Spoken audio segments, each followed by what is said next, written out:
Good morning, everyone. This study adopted a quantitative research approach. Data were collected through an online questionnaire using Google Form, and a total of 125 valid responses were obtained. The questionnaire measured 5 variables, that is, sustainability fatigue, imposter syndrome in sustainability, environmental identity, environmental knowledge depth, and sustainable food choice behavior. The data were analyzed using SPSS using descriptive analysis, t-test, reliability analysis, correlation analysis, and regression analysis. For the t-test analysis, sustainable fatigue show a significant difference between male and female respondent with a p-value 0.012. Male respondent reported higher level of sustainability fatigue than female respondent. However, for imposter syndrome, the p-value was 0.086, which is greater than 0.05.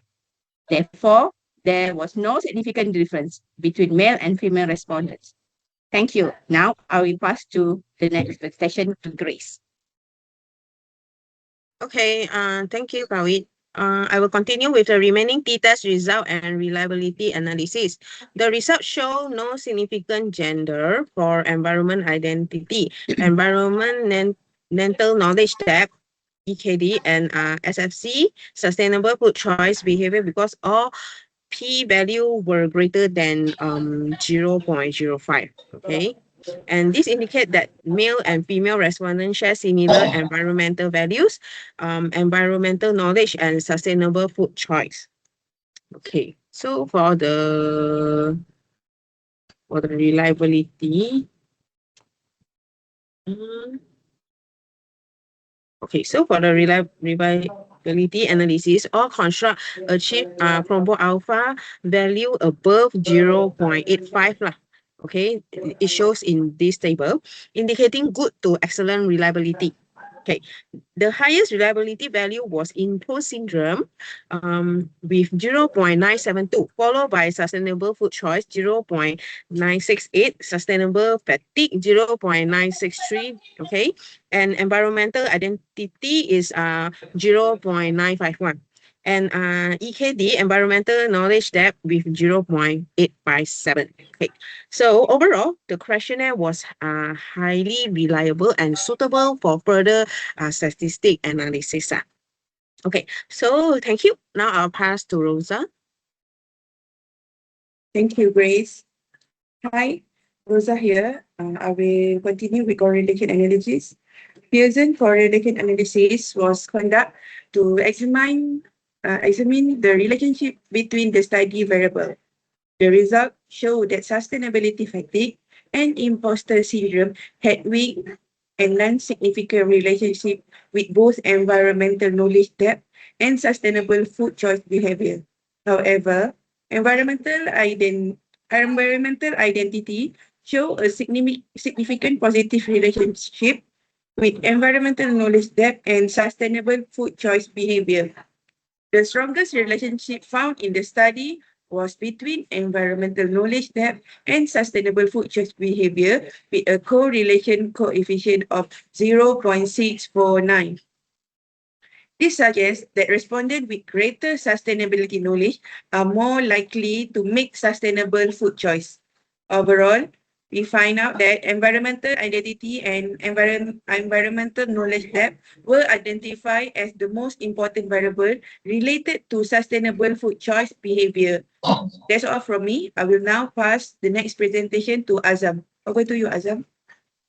Okay, thank you, Rosa. Now I will proceed to respondent profile.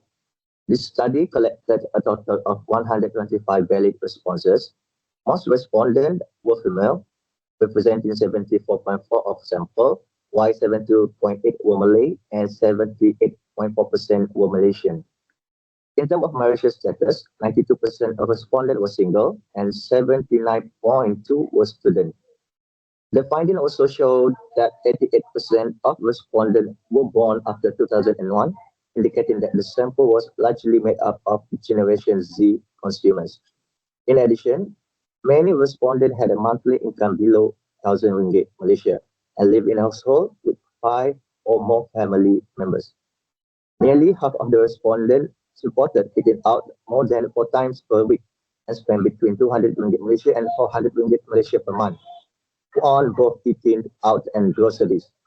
Overall, the respondent profile shows that the sample mainly represent Generation Z consumers, which is consistent with the objective of this study to examine sustainable food choice behavior among younger generation. Thank you. I will now pass the presentation to Daus. I pass you, Daus. Okay, thank you, Azam. The recreation analysis revealed the environmental identity was a significant predictor of both environmental knowledge depth and sustainable food choice behavior. Environmental knowledge depth was also found to have a stronger influence on sustainable food choice behavior with a beta value of 0.649. Out of the 7 hypotheses tests, only 3 hypotheses was supported, named H3, H6, and H7. These hypotheses involve environmental identity and environmental knowledge depth. The remaining 4 hypotheses related to sustainability fatigue and imposter syndrome was not supported. This suggests that environmental value and sustainability knowledge play a more important role in influencing sustainable food choice than psychology barriers such as fatigue and self-doubt. In conclusion, this study successfully achieved its research objective and demonstrates and strengthen environment awareness and sustainability knowledge can encourage more sustainable food consumed among millennial and Generation Z. Thank you. This concludes our presentation.